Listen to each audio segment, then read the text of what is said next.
بۆ گفتوگوی زیاتر لەو بارەیەوە لە ڕێگای سکایپەوە خات و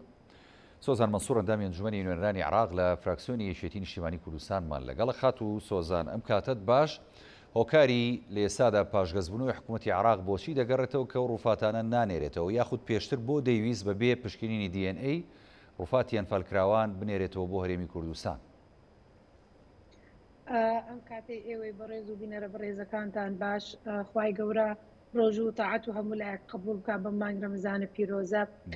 بەڕاستی ئەمە بۆ 2 ساڵ ئەچێ 171 ڕووفاتی پیرۆزی ئەنفال کراوەکان لە توبعەدلی بەغدادە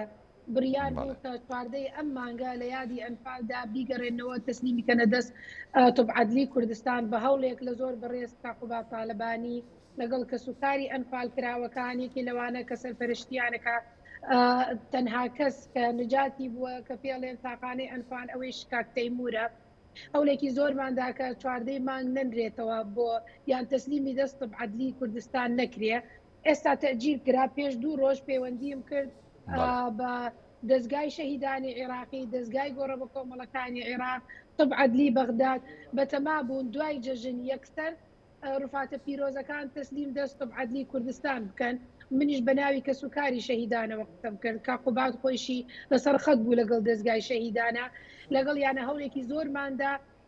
کە ئەو ڕووفاتە پیرۆزانە تەسلیم دەست توبعەدلی کوردستان نەکرێت پێش ئەوەی پشکنینی DNA بۆیان بکەن. خۆشبەختانە دوای هەموو هەوڵەکان ئەم ڕۆگیۆم لێ بوو لەگەڵ دەستگای شەهیدانی عێراقی لەگەڵ دەستگای گۆڕە بە کۆمەڵەکان و توبعەدلی بەغداد وتیان ئێمە بڕیارمان داوە بۆ ماوەیەکی کاتی تەجیلی تەسلیمکردنی ڕووفاتەکان بکەین بە شەرتێک ئێمە بە زووترین کات هەنگاوێ داهاتوو دانێن کە بتوانین هەنگاوێک دانێن چۆنی بتوانین پشکنینە DNA-یەکە یان کەسوکاری ئەنفالکراوەکان بڕۆن بۆ بەغداد یان تیمێک لە بەغدادەوە بێت بۆ هەریمی کوردستان بۆ ئەوەی خوێنی کەسوکاری ئەنفالکراوەکان وەرگرت تاکو پشکنینی DNA بۆیان کەن. ئێستا بڕیارە لە دوای جەژن ئەو لێژنەیە بێتە هەرێمی کوردستان یاخود خۆیان ئەین کەسوکاری ئەنفالکراوان بچناوێت دوای ئەوەی کە پشکنینەکان ئەنجام درا ینی ئەو ڕێوشوێنانە چەنی پێچێت تاوەکو بڕیار بدرێت لەوەی کە ئەو ڕووفاتانە بنێرێتەوە. نازانم پرۆسسەکە چەنی پێچێ من وەکو خۆم وەکو ئەندام پەرلەمانی نوێنەرانی عێراق لەسەر لیستی یەکێتی نیشتیمانی کوردستان نووسراوێکم ئاراستەی هەرسێ دەستگاکە کرد دەستگای شەهیدان دەستگای گۆڕە بە کۆمەڵەکان توبعەدلی خۆشبەختانە ئەمڕۆژ کوتلەکەمان فراکسیۆنی یەکێتی نیشتیمانی کوردستان وەکو کوتلە دیسان نووسراوێکیان ئاراستەی دەستگای شەهیدان کرد. ئێستا بەتەمان ناڵێم ئەو لژنەیە دروستکەن ئەو لژنە چەند کاتەخایانیە نازانم بەڵام جێواز لەوەیش هەندێ گۆڕ بە کۆمەڵ هەیە کە تا ئێستا بەڕاستی نەکراونەتەوە دەستی لێ نەدراوە خۆمانیش ئەزانین هاوین بەرەو ڕێوەیە لەو سەحرایە کە شوێنێکی زۆر گەرمە زۆر زەحمەتە ئەو گۆڕە بە کۆمەڵانە لەو کاتەیە بکرێنەوە فەداواکارم من لێرە لە هەموو لایەنە حزبیەکان لایەنە حکوومیەکان فراکسیۆنەکان لە پەرلەمانی عێراق بەڕاستی یەک دەست بن تاکو بتوانین ئەو گەڕۆ بە کۆمەڵانە بکەینەوە و ئەو ڕووفاتە پیرۆزانە بە شێوەیەکی بەڕاستی بە شێوەیەکی ڕێزمەندانە بگەڕێنەوە دەستی کەسوکاریان ئێمە ئەبینین کە لە ئاوا کەسێک ئەخینکێ غەوازێت بە دوایەوە ئەگەڕێ لەوانەیە هەفتەیە 2 هەفتە بگەڕێت تا لاشەکەی بدۆزنەوە کەسوکاری ئەنفالکراوەکانیش بەڕاستی حەقی خۆیانە بزانن کەسوکاری خۆیان بناسنەوە ئەمە کەسوکاری خۆمە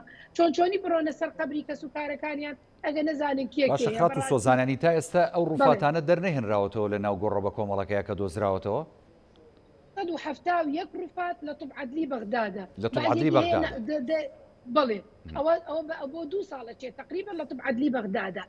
هەندێک گۆڕ بە کۆمەڵ هەیە تا ئێستا نەکراوەتەوە بەڕاستی بەداخەوە من کە لەگەڵ دەستگای شەهیدانە قسەم کردووە یعنی نازام ئەمە قسەی من قسەی ئەوانە ئەڵێن تاکو ئێستا وەفدێکی بەڕسمی ئەمە ماوەیەکی زۆرە سەردانی ئێمە نەکردووە دەربارەی ئەو پرۆسەیە ینی وەفدی هەرێمی کوردستان بەبەستیانە بڵێ تەنها کەس کە لە سەر خەت بووە لەگەڵ یان ئەوەیش کاقوبات تاالبانی بووە کە هەوڵێکی زۆری داوە بۆ چواردەی ئەم مانگە و ئێستا بۆ دوای جەژنیش کە فاتە پیرۆزانە نەنێرەوە بۆ کوردستان ئەوەی ئاگام لێتیشی ئەمە تقریبا بۆ ماوەیەکی کورد ئەچێ لە ناوچەی ئەلبوستەیە لە خوارەوەی عێراق گۆڕێکی بۆ کۆمەڵ دۆزراوەتەوەنی برابەرزانیەکانە ئەوەی من تێناگەم تایسە بۆ وزارەتی شەهیدانی کوردستان و دەستگای شەهیدانی عێراق لەگەڵ تیمێکی شارەزایە تاکوێسا ئەلان نەکراوە نە لە میدیا نە لە تەلڤیزیۆنەکان هیچمان دەربارەی ئەو مەوزوعە نەبینیوە بەڕاستی نازانم ئەوە بۆ بە شێوەیەکی تڕی کراوە. باشە بەدەر لە مەسلەی ینی هێنانەوەی ڕووفاتی قوربانیانی ئەنفال واروەها هەڵدانەوەی گۆڕە بە کۆمەڵەکان کەمە ئەرکی ینی حکوومەتی عراقیە لە ساڵیادی کارەساتەکە کە تێپەڕ بوو ینی وەکو کورد وەکو فراکسیۆنی یەشێتی ینی ئەتانتوانی پێداگری بکەن لەسەرەوەی کە حکوومەتی بەغدا ئەم کارەساتە بە جینۆساید ڕاستە ناساندوێتی لێ ڕابردووە ئەنجومەنی نوێنەرانی عراق بەڵام تا ئێستا هیچ خەرەبوویشی ینی کە سوکاریان فالکراوانی نەکردوەوە چی ئەکرێ بۆ ئەمە لە داهاتووە خات و سۆزان ئەوە ڕاستە تایسە قەرەبوو کە سوکارەکانیان نەکراوەتەوە حکوومەتی عێراقی بەڕاستی من بە باش ئەیبینم و پێویستە حکوومەتی عێراقی بە شێوەیەکی ڕسمی داوای لێبوردن لە کە سوکاری ئەنفال بکات ئەو هەنگاوە تاکو ئێستا ڕوو نەداوە فراکسیۆنە کوردستانیەکان بەداخەوە ئەوەی ئەیبینی لەسەر ئەرزی واقعا تا ئێستا یەگرتوونی لە بەغداد هیوادارم لە داهاتووە هەر نەبێت بۆ پۆستێکی زۆر بۆ پرۆسەیەکی زۆر گرنگ وەکو ئەنفال وەکو هەڵەبجا وەکو ئەوەی کا مەسیری ملەتی کوردی تایە